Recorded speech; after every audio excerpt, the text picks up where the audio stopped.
later and longer art day with the meditation day, and also with all of the big student group that had come. So if anyone came non-straight from the art, the apologies for starting late, but here we are.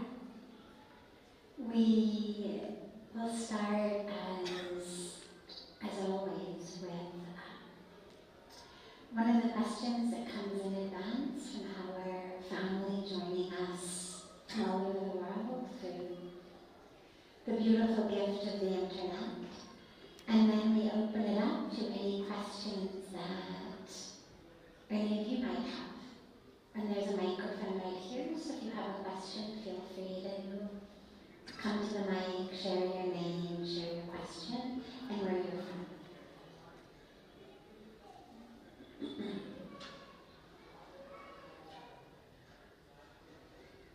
You posted a reel on Instagram where you said that life is about understanding that we are spirit. I would like to know what you mean by this and how it relates to everyday life. This is asked by Julie.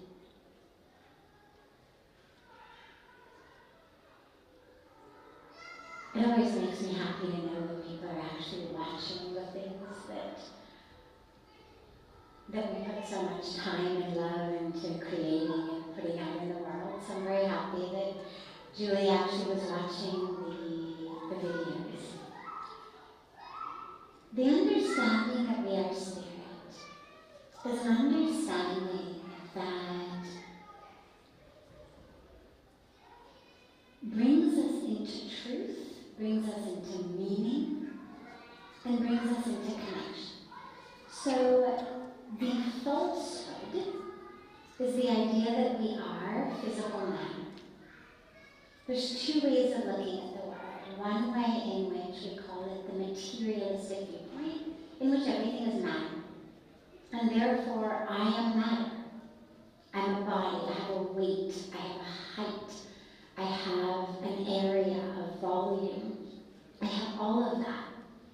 And it is separate from each of your physical bodies. It has its own height and weight and volume and area and size and color. And we're separate. And each of our individual pieces of matter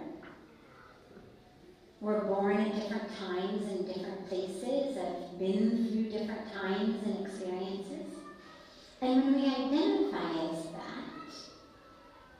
that is the prime foundational illusion and ignorance, according to Sanatana Dharma.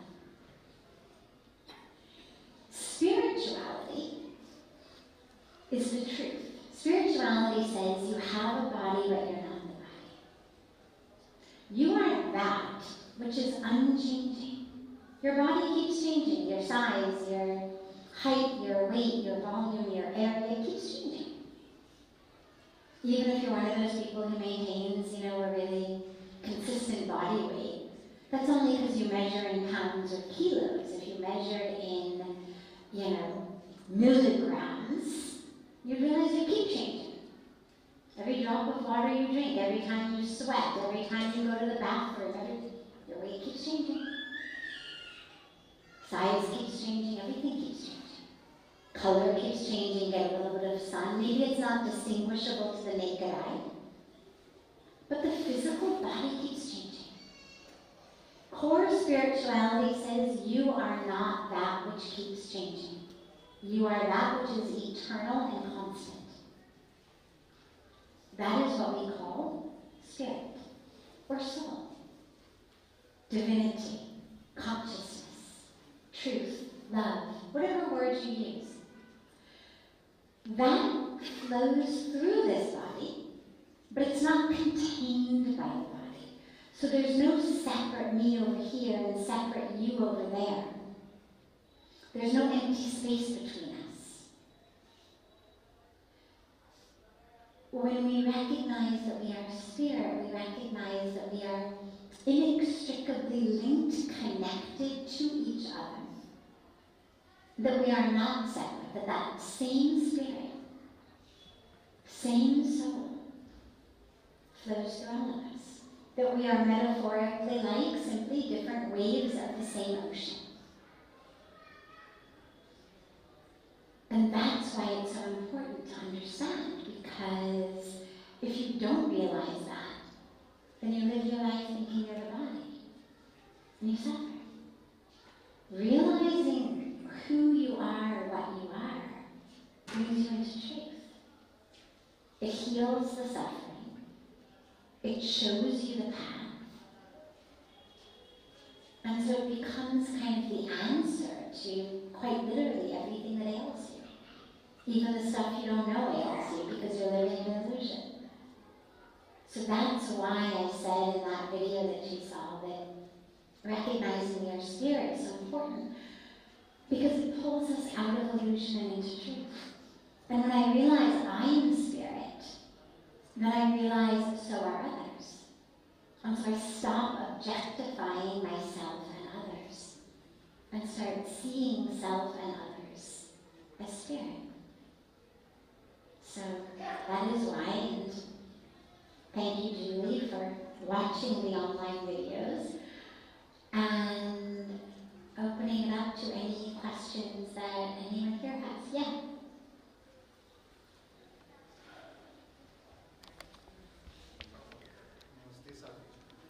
Namaste.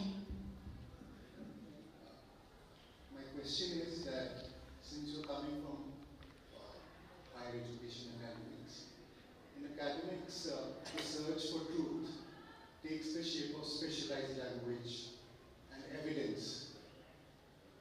In contrast, ending up with spirituality, the search for truth often takes the shape of surrender. So my question is it also a surrender of a reasoning faculty? Great question. No. Spirituality does not require you to leave your common sense at the door. It doesn't require you to leave your reasoning or your logic or anything at the door. Nobody is saying have blind faith. What we're saying is recognize that our five senses and the tools that a science laboratory uses are not the only ways of knowing.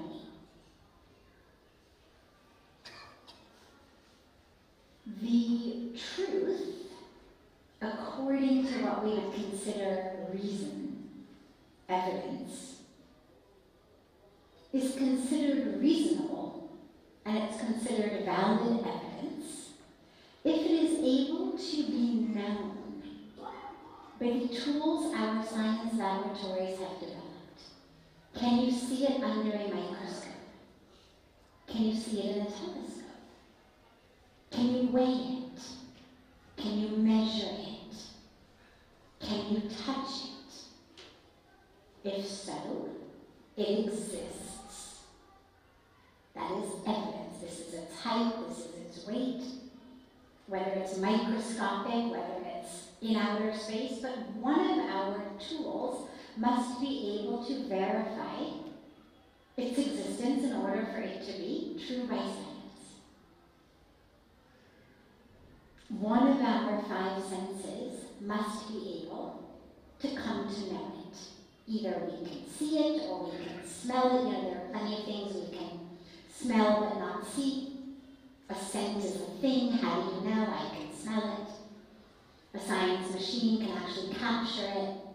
They can put it through another machine that can tell you, oh, this is a fragrance of jasmine. They know how to do that. They've got machines that do it. What spirituality says is all of that is well and good. For all of that which falls into the category of things that can be known by those tools. But for us to assume that those tools are the beginning and the end of every possible way of knowing is a very limited way of thinking. 100 years ago, we didn't have half these tools.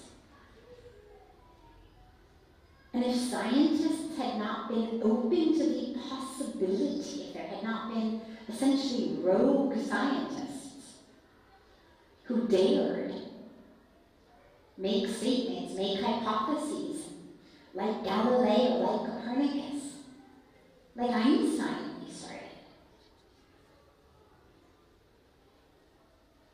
If we hadn't had the benefit of these rogue scientists,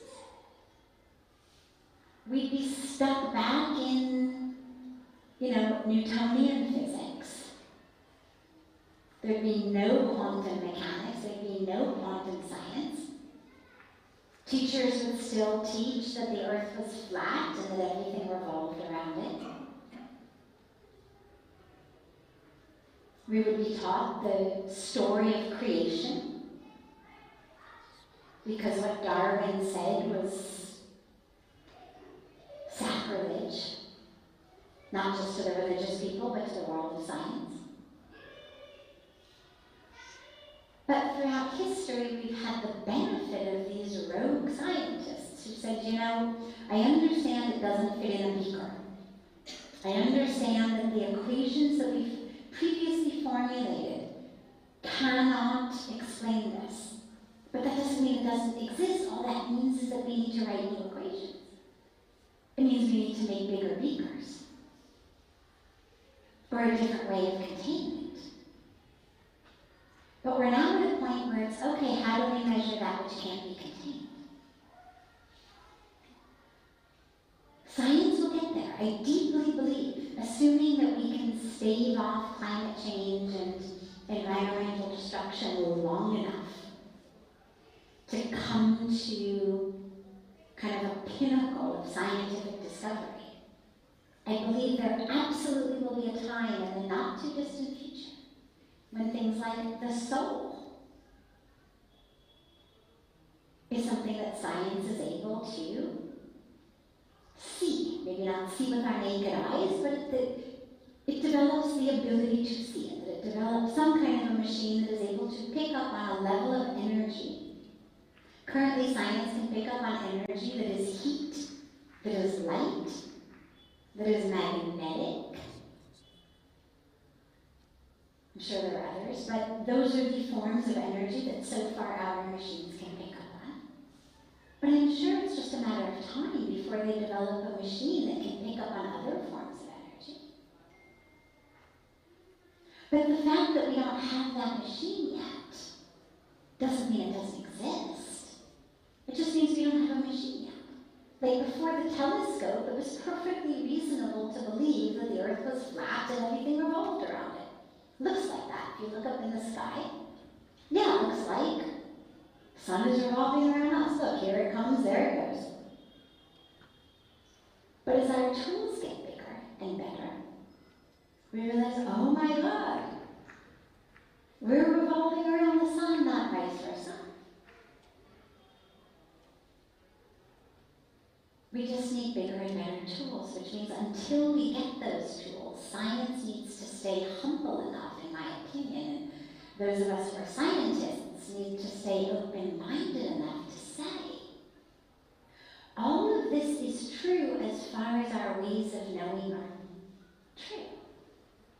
But to stay open to the fact that inevitably, as and when our tools of knowing improve and increase, that which we know as the truth will change. So what silence is. Yeah.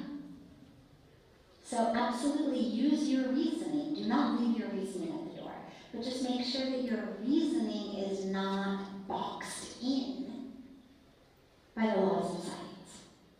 Make sure that you have what we would consider independent reasoning. So the ability to say, I cannot measure it, but I experience it, therefore I don't doubt it. Like I cannot measure love, but I experience it, I don't doubt it. No way to measure it, but we know it exists. Similarly, I experience the presence of the divine. I experience soul. I experience this divine connection. That's reasonable. You've got, empirical evidence. It's just that the Empirical evidence is your own experience. A beaker is not the only thing that makes something evidence. Great. Other questions? Yes. First of all, thanks for the wonderful lecture. Can you just come a little bit closer so I can hear better? Namaste, Sadhviji. First of all, thanks for the wonderful in the lectures. I regret my efforts for the whole humankind that you guys are making. And I have two questions. There are a lot of books that says we are spirits, we are all connected. So, do we really get to experience this oneness when we go deeper inside us? And when is that stage when we realize that we have actually reached that stage, or are we going in the right direction? Sure. The experience of oneness. Yes, we do experience it when we go deep inside. Let me give you an example. When you start to meditate, and of course today is International Meditation Day, and I hope that you'll all join us at 9 o'clock for a very, very special meditation on the Ghat in the middle of Ganga where Shiva is. We're doing a very special 21-minute meditation, the 21st day, at 2100 hours, 9 o'clock.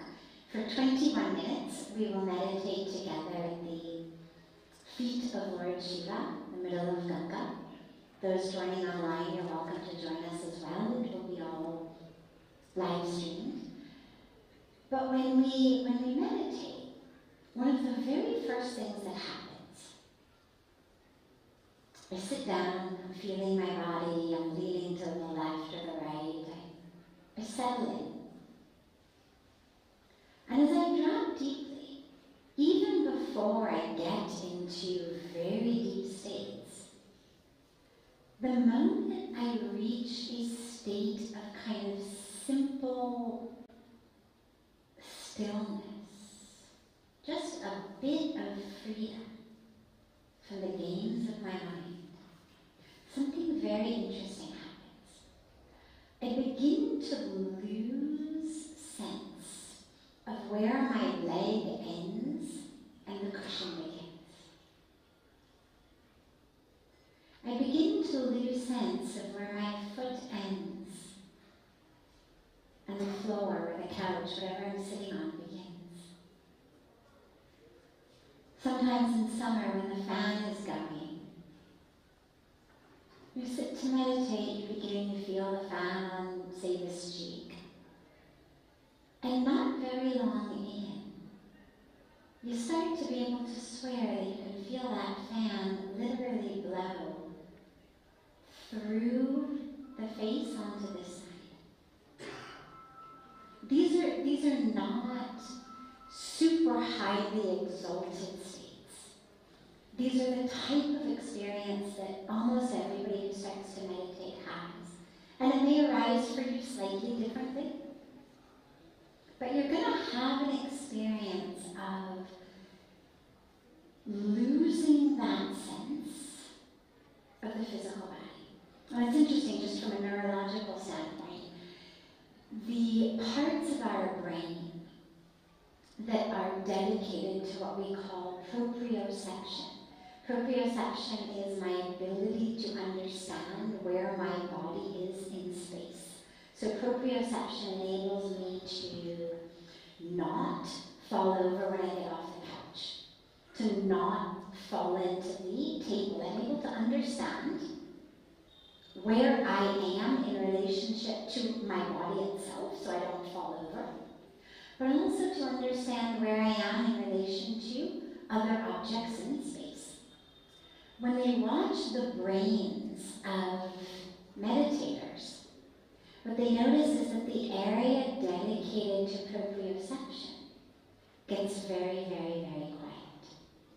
So we actually, interestingly, I just find this stuff fun, we actually have scientific evidence, not that we need it, but nonetheless we have it, for deep experiences that most people who meditate have, which is suddenly that hardness, that boundary of the body, seems to become much more porous. It seems to become much less hard and separate. You will experience a very natural sense of kind of merging into the world around you. And again, it arises slightly different for everybody. But a very large majority of people I've spoken to, even in their early days of meditation, start to have some kind of experience like this. That is the doorway in to the awareness that I'm not actually this physical separate self.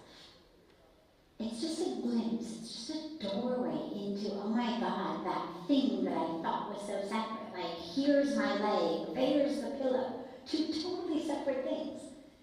And yet, as you meditate, suddenly, it all starts to kind of blend together. Here's my body and here's the fan going on the body. Then suddenly it all starts to seem to kind of blend together.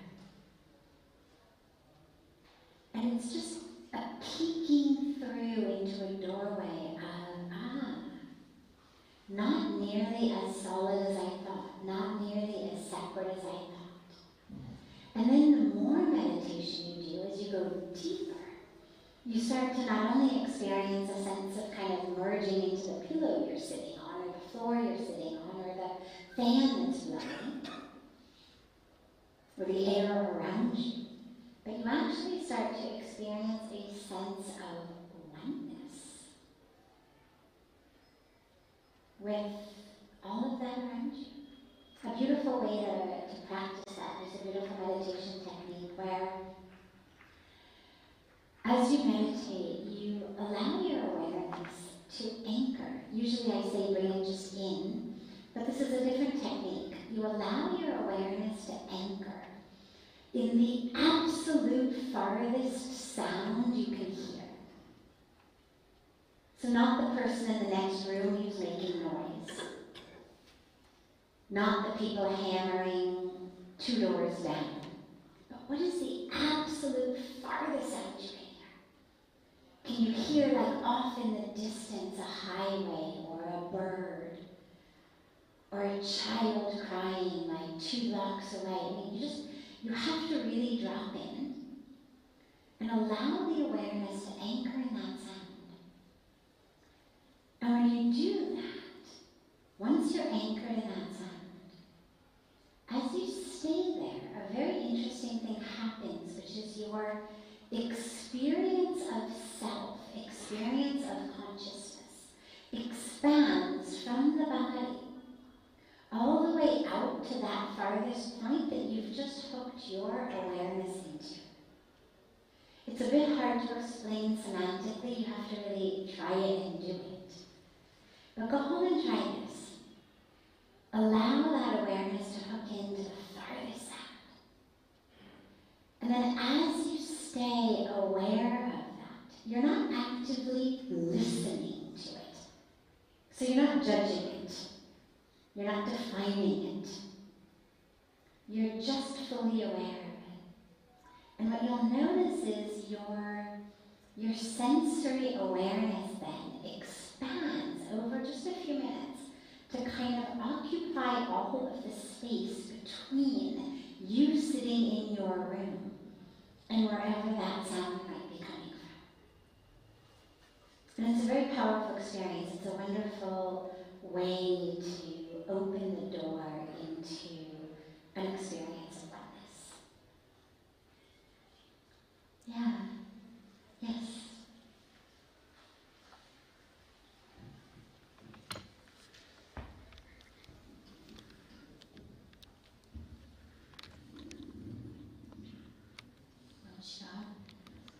Sadhviji, my question is, like what you explained, all these beautiful things.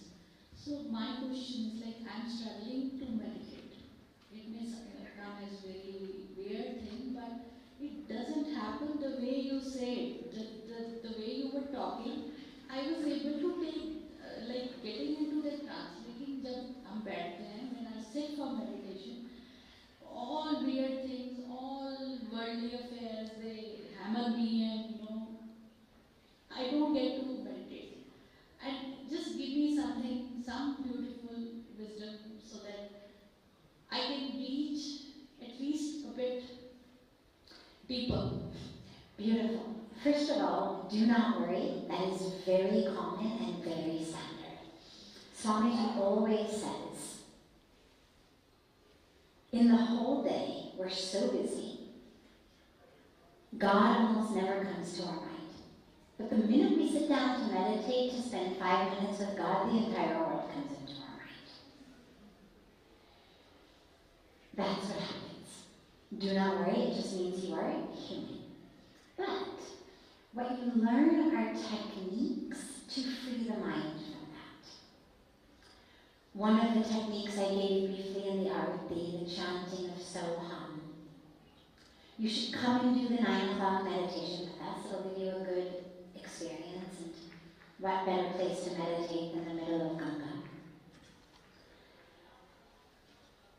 What you need to do is, as the mind wanders, as the world comes in, just keep drawing your awareness back to your breath. Another thought will come, I know it will, but you don't pay attention to it. Don't allow your awareness to get hooked into it. Just keep bringing the awareness back to the breath. Ah, you're distracted again, bring it back. You're distracted again, bring it back. Distracted again, bring it back. Slowly, slowly, slowly, the distractions will become fewer and farther between. What you may want to think about doing is, just before you meditate, spend 2 or 3 minutes with a diary, a list, and just download everything in your mind at that time. What do you have to do in your to-do lists? What do you want to make sure not to forget? Who were you angry at? Whatever it is that's in your mind, just download it, write it all down. Or leave yourself a voice message, whatever it is. Because that will teach the mind, it's okay, I'm not going to forget about it. But I can let it go for 10 minutes. Because see, I have it written down, no problem.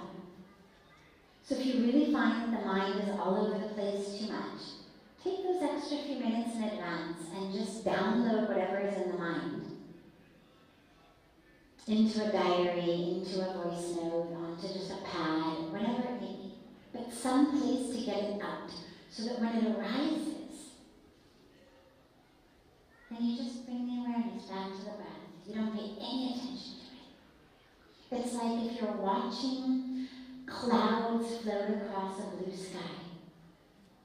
Either you can pay attention to the cloud, and you can follow the cloud all the way across the sky, or you can pay attention to the blue sky in between the clouds. And the clouds just come like that, but you stay focused on the sky. That's what you do in meditation. What you're doing is hooking into each cloud. So you're like this. And of course you get dizzy. Instead, stay focused on that blue sky. The thoughts will come, they'll come, they'll come. It's okay, you just stay focused, just on the breath. And you can give it that Soham mantra, because it gives you something else to do that will free you from all of the games of the mind. And just keep doing it, it'll work, I promise. You are not the single person in the history of humanity for whom meditation won't work, I promise. Yes, do you have a question? And we'll take this as our last question tonight. Namaste. Namaste. So I was here 2 years ago and I entered Ganga for the first time and I had like a really strong sensation. I just couldn't stop crying. And ever since then I've been trying to understand what is the magic of Ganga, and like what is the beauty and power within her. Do you mind sharing more of it? From my so I'm just trying to get to know a bit more. The power of Ganga. Ganga is the divine mother. It's like if a newborn infant suckling at its mother's breast, if that infant could speak and said to you, I don't understand it. What's so special about my mother? Why am I so attached? Why do I like being here in her lap so much? You'd say, just keep suckling. It's okay. It's your mom. Now imagine that you're in the lap of the Divine Mother. That's Ganga. She's the giver of life, yes, but also the giver of that spiritual connection, of that liberation. Imagine a mother who, no matter what you did, just wiped you clean. No yelling, no scolding, no punishments, never grounded. Just whatever you did, just took all of that karma and just kept wiping it clean. That would be pretty special, no? So she's that Divine Mother who's nourishing not just our bodies with her water, but literally nourishing that soul, that spirit. So it's incredibly sacred, incredibly powerful. This is why, for thousands and thousands and thousands of years, people have been coming to have a bath in Ganga, to be on the banks of Ganga. Yeah, you feel it. It's like you feel the heat and the strength of the sun, hotter and stronger, when you're up on the top of a mountain than you do when you're down below. It's closer. The sun is hotter. You're going to get sunburned a lot faster on the top of a mountain than you will down below. It's stronger. There's less atmosphere. Even just a few thousand feet up. The sun is God knows how far away. But even if you just go a few thousand feet up, the difference is huge in how you feel the presence of that energy. Here, we've come literally to the source of that energy. It's like being at the sun. So yeah, of course, you're going to feel a very, very incredibly powerful difference. Beautiful. Welcome back. Have a beautiful rest of your evening, everyone. I hope you'll join us at 9 on the Shankar Bhagavan Ghat. It'll be cold, I know. Just bring a jacket. It's only 21 minutes. And join us for the beautiful meditation there. And I look so forward to